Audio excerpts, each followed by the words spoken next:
What if I told you that the chief investment officer of a major wealth fund basically credits his success to, like, ignoring science class so he could play badminton? Oh, and bombing a high school math test. Yeah, it really, it definitely shatters that whole mold of the hyper-optimized straight-A finance prodigy we're usually sold. Right, totally.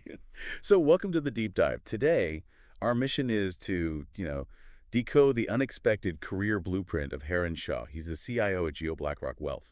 Yeah, we're unpacking a Q&A article about him. It's titled Plan A, Plan B, and a Curious Mind.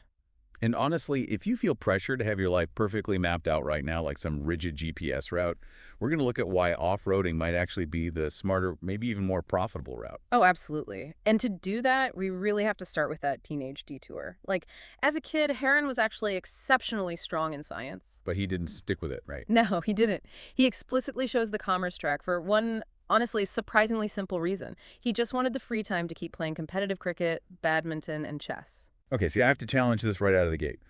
Because to me, and probably to a lot of people listening, that sounds like a teenager just wanting to goof off. Yeah.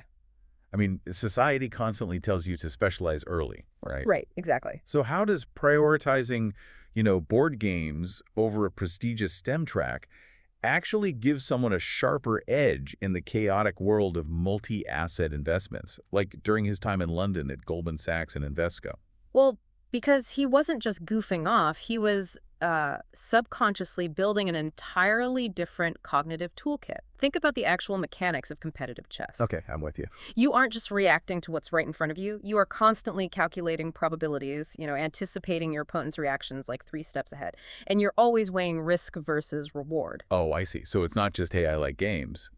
He's learning the underlying logic that sometimes you just have to sacrifice a knight to win control of the board. That's the exact mechanism, yeah. When you manage multi-asset portfolios, you are basically doing the exact same thing. Making those real-time trade-offs. Exactly. You might take a calculated loss in equities because you foresee a macro gain in fixed income.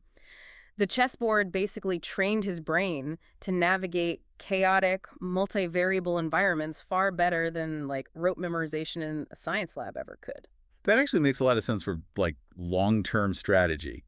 But his short-term execution kind of fell apart at one point, right? Yeah, the multitasking definitely hit a wall. Because juggling all those sports, and I think the article said refusing external tutoring, it caught up to him in 12th grade. He took his maths prelims and scored a terrifying 36. Yeah, a 36. And that was just a month before his actual board exams. Wow, absolute panic mode. Right. But instead of panicking, he analyzed the failure really mechanically. He realized a high-level plan or goal of just doing well is useless without a granular system. So what did he actually do? Well, he broke down his syllabus, identified the very specific modules where he bled points, and then just reallocated his study hours purely to those weak spots. That is incredibly pragmatic. It is. And just 3 weeks later, he scored over a 90 on the actual boards. Hold on there. The article points out that this specific failure made him realize the absolute necessity of having a plan B, right? Yes, exactly. But modern hustle culture constantly insists that trying to do it all without a safety net is the only way. Like, having a plan B means you're just setting yourself up to fail. Right. Burn the boats. Yeah, burn the boats. The idea is that if you have a plan B, you'll just be lazy about plan A. I mean, trying to do it without a net is supposed to be brave. How did having a backup plan not make him complacent? Well, because that's the whole hustle culture myth. Heron views Plan B not as some excuse to quit, but as psychological armor. Psychological armor, I like that. Yeah, think of it like this. If you know you have a viable alternative mapped out, you actually take better, more calculated risks on your Plan A. Because you aren't completely paralyzed by the fear of total ruin. Exactly. It's not admitting defeat, it's building the net. Oh, it's literal career hedging. You don't buy insurance on your house because you want it to burn down. You buy it so you can, sleep at night and actually focus on living. That's a perfect analogy. And that pragmatic approach to risk, it really defines his whole worldview. He actively rejects the whole toxic positivity doctrine. The idea that you can just manifest success by smiling through it and hoping for the best. Right. He doesn't buy that at all. And you can see this deeply influenced by Daniel Kahneman's behavioral economics book, Thinking Fast and Slow. Oh, Kahneman, right? The Nobel winner who wrote about how our brains have those two systems. Yeah, exactly. System 1 is the fast, emotional, reactive system, and System 2 is the slow, logical, calculating one. Okay, so how did Herin use that? Well, he applied that System 2 slow, logical thinking to his own life path. Instead of emotionally chasing some dream job, he relied on the very pragmatic process of elimination. So just figuring out what he didn't want to do. Yeah.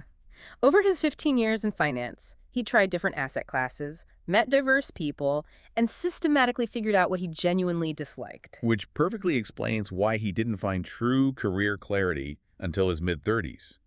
He didn't just, stumble onto a magical passion. Right. He didn't. He slowly chipped away the marble until the statue was revealed. Do we severely undervalue that simple process of elimination in our own careers? I think we absolutely do. And he credits all of this to fiercely protecting his life exploration time. If he had spent his youth in endless tutoring centers chasing a perfect GPA, he never would have developed that curious, exploratory mindset. So it's about making space to figure things out. Totally. He even admits that while ambition is the main ingredient, pragmatism tells him that luck is really just the garnish. Wow, that's really refreshing to hear from a successful CIO.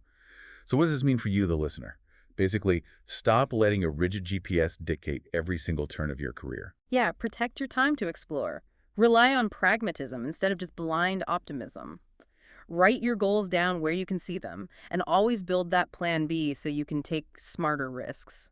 It's really all about inversion. If true clarity comes from realizing what you don't want to do, what is one commitment, goal, or expectation in your life right now that you could comfortably cross off your list? Yeah, what can you drop to get closer to your true path? Maybe the most strategic move you can make today is deciding what game you're going to stop playing.